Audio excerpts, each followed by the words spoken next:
Hello everyone, it's Heather.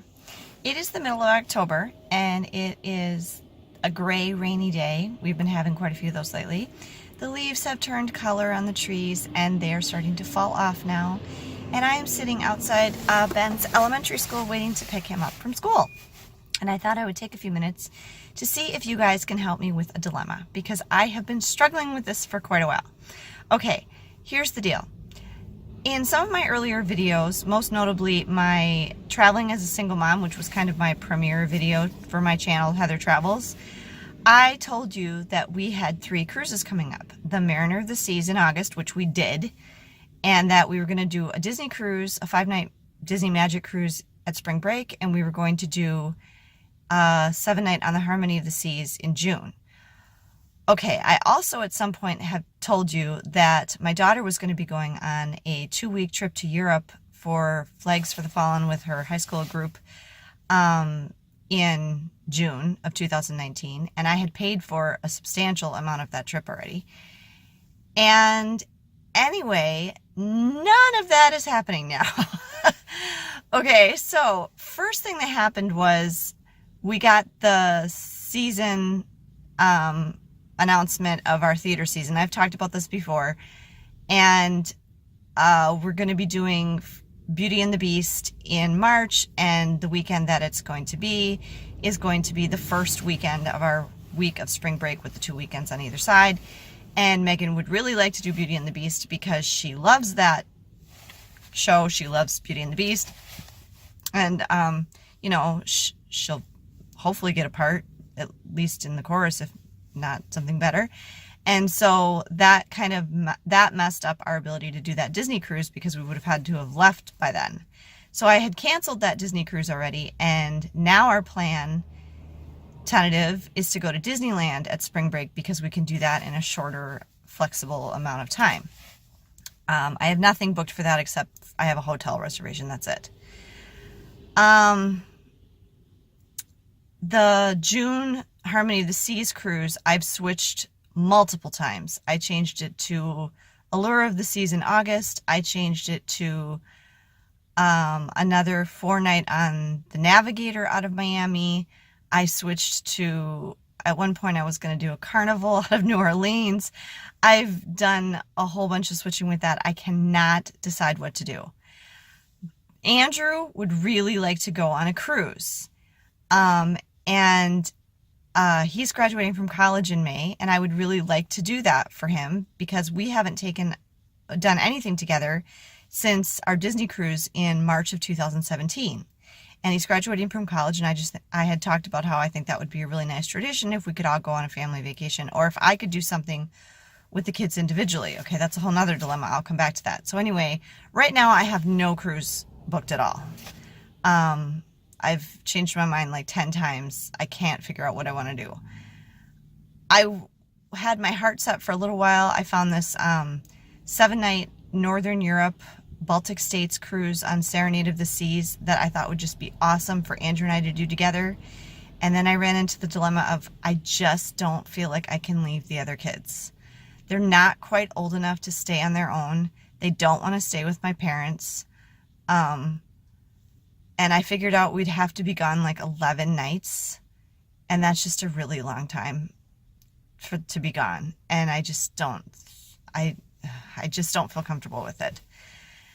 So right now, I don't have anything booked for 2019. Except for the hotel reservation for Disneyland at spring break, maybe. And I don't know what to do. I'm really frustrated. I've basically kind of ruled out doing something with just Andrew, which makes me kind of sad because I thought that would be kind of a neat tradition to start. And Andrew and I haven't done anything, just him and I, since he was 4. So that's kind of a bummer. But I just can't figure out what to do about the other 2 kids. And I'm just running into the problem of summer is so dang expensive. And hot. 2 things that I hate. And so I'm trying to find something. Andrew's fine with doing it with doing something the 4 of us, but he really wants to do something too. And everything is too expensive when it's all 4 of us. And it's really expensive in the summer.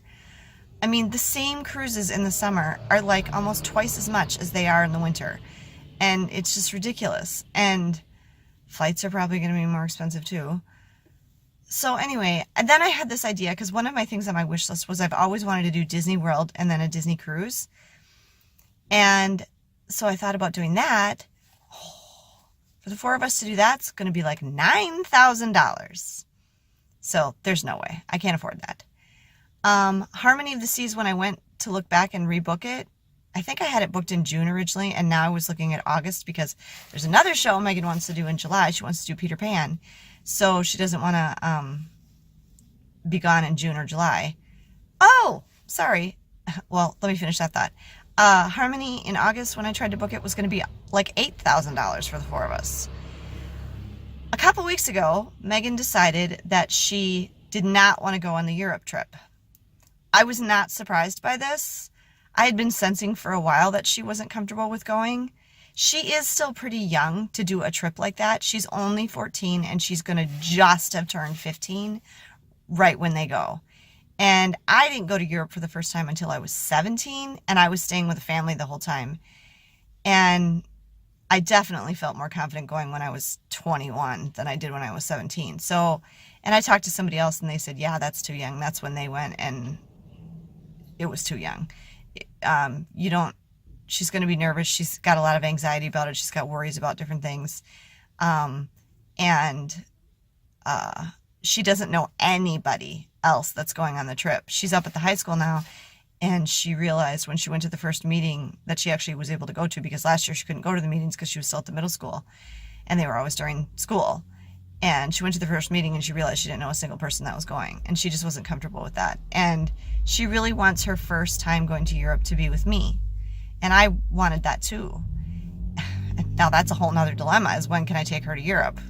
Because I'm probably going to have to take Ben too. And how do I afford that? So anyway, we canceled the trip. I kind of realized too that was more me being excited about that trip. I love World War II, and the whole thing is a World War II themed trip for the 75th anniversary of D-Day. I love World War II movies. I love the history of World War II. I like the music. I just checked out a World War II book from the library 5 minutes ago. I used to love the show Homefront. Does anybody remember Homefront from the 90s? It was about the home front during World War II. I'm a huge World War II nut. She doesn't really know anything about it and doesn't care. And I guess I wasn't surprised when she said she didn't want to go, because she hasn't really talked about it at all. And she hasn't expressed like excitement about it or anything. She's super excited about the music trip that they're taking to New Orleans in February. She's going on the school music trip, but she knows people in choir and music and orchestra and band and everything. And so, they're all kids she knows. And it's only like 5 days long. And so she's really excited about that one. And she is talking about that. But so I wasn't surprised when she canceled it. So I canceled it. So anyway, and thankfully getting the bunch of money back that we had paid so far, because we need to catch up on bills. But, so anyway, so there is one thing that we're for sure doing next year. She's going to New Orleans in February, but that's just her. It's a school trip. The rest of us, nothing. So I'm probably going to take the kids to Disneyland at spring break. Here's what I've kind of narrowed it down to, okay, that I could hopefully afford.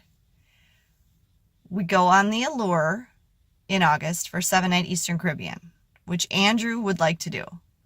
However, as you'll see in one of my upcoming videos where I compare Disney to Royal Caribbean, I liked Royal Caribbean. It was very nice, but I have some reservations. I just don't, and the other thing is I'm just kind of done with the Caribbean and the Bahamas. So unless I'm doing it on a Disney ship, because I want to do the other Disney ships, I just don't care if I ever go back there. I really don't. And so there's that. So we could do an Allure 7-night. It'd be like $5,000. We could do a 4-night on the Dream to the Bahamas, which would also be about $5,000. Or we could do just Disney World, which also would be those would all be about the same price. Do like 6 nights. I couldn't really do any longer than that.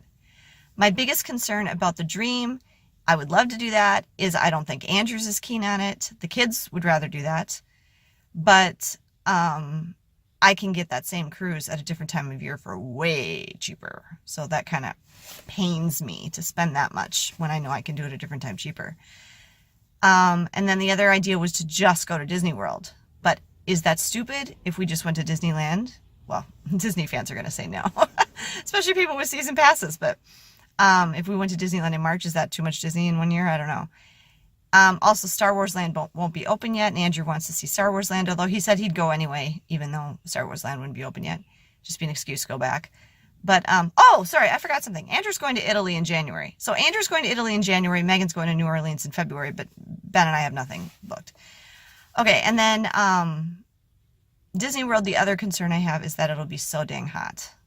It'll be August, it'll be in the 90s, and it's going to rain the whole time. And I don't know how I feel about that. As you know, I have that bad memory of that time we went in July with my dad. That's the only time I've gone there in summer. So I don't know.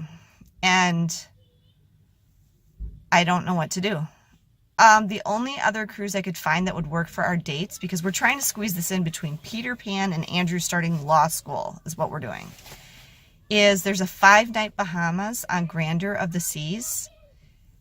But again, I think Megan and Ben and even me might get a little bored, because it's a whole bunch of sea days on a smaller, older ship, which I might like the smaller ship, because a couple of things I didn't like about going on Mariner were the crowds, especially at breakfast, and the lines for stuff. But my other big complaint was they didn't have the activities for families to do together like Disney does. And I'm just a little afraid. I think Andrew and I would be fine. If I bring enough books to read, I'll be fine. But I think Megan and Ben would get bored. And Megan has this... Megan's like stuck in myths. She's like, I don't want to go to Bermuda. The Bermuda Triangle. So anyway. So can you guys please tell me what you think? Because I don't know what to do. This is important to me. And we're talking about something that's in like 8, 9, 10 months, and I don't have anything booked, and that's really awful for me, because it's going to take me that long to pay for it. And if I don't make a decision and get something booked like soon, we're not going to end up doing anything.